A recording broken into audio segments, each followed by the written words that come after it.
सणवार म्हटलं की आपल्याकडं नक्की काहीतरी गोडधोड हे पदार्थ होतातच. चला तर मग मी आता तुम्हाला आज काय गोड रेसिपी घेऊन आलेली आहे ते मी सांगणार आहे. ते पण वटपौर्णिमे स्पेशल मी आज काय बनवले आहे ते सांगणार आहे. नमस्कार, दीपा रेसिपीज या यूट्यूब चॅनलमध्ये सर्वांचे मनपूर्वक स्वागत आहे. चला तर मग आजची रेसिपी आहे श्रीखंड कसे बनवायचे आहे. अगदी आपण दुकानातून आणतो का तसेच मी आज हे बनवलेले आहे. चला तर मग मी इथे 1 लिटर दही घेतलेले आहे. तुम्ही विकत आणू शकता किंवा मी घरी बनवले होते. 1 लिटर दूध आणलं आणि त्याचे दही बनवले आहे. चला तर मग मी आता तुम्हाला हे श्रीखंड कसं बनवायचे आहे ते सांगते. एक मोठं पातेलं घ्या व त्यावर असा पांढरा शुभ्र सुती कापड घ्या व त्यामध्ये चमच्याच्या मदतीने आपले हे दही घालायचे आहे. तुम्ही बघू शकता मी कशी घालत आहे.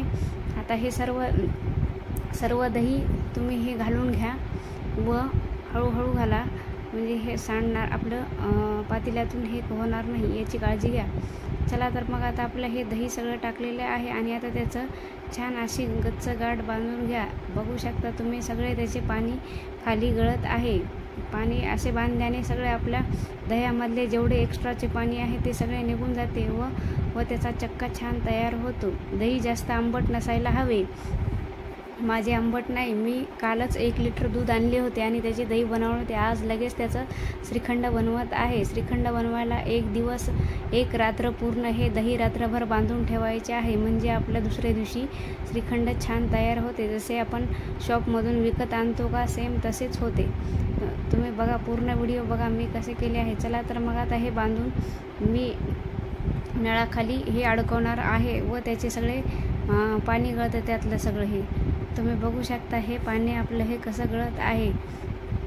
चला तर मग आता आज दुसरा दिवस आहे. आपला हा श्रीखंडाचा चक्का छान तयार झालेला आहे. सर्व पाणीही निथळून गेलेले आहे. एका काचेच्या बाउलमध्ये हा 1 किलोचा चक्का तुम्ही बघू शकता केवढा छान झालेला आहे. पाणी अजिबात राहिलेले नाही आहे त्यामध्ये.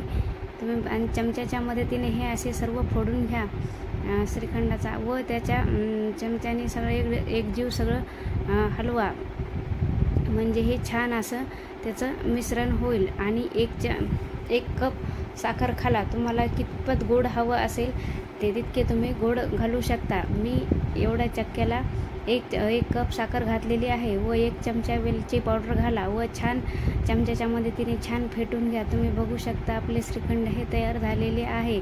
तुम्हाला वाटल्यास तर तुम्ही त्यामध्ये केसरही घालू शकता. माझ्याकडे अवेलेबल नव्हता म्हणून मी टाकलेला नाही आहे. चला तर मग वरतून ज्यांना आवडते त्यांनी ड्रायफ्रूट्स तुम्ही टाकू शकता. मी यामध्ये काजू व बदाम बारीक कट करून टाकलेले आहे. तुम्ही पण बघू शकता खूप छान झालेले आहे. वटपौर्णिमे स्पेशल तुम्ही हे करू शकता. आवडल्यास नक्की लाईक, शेअर, सबस्क्राईब करायला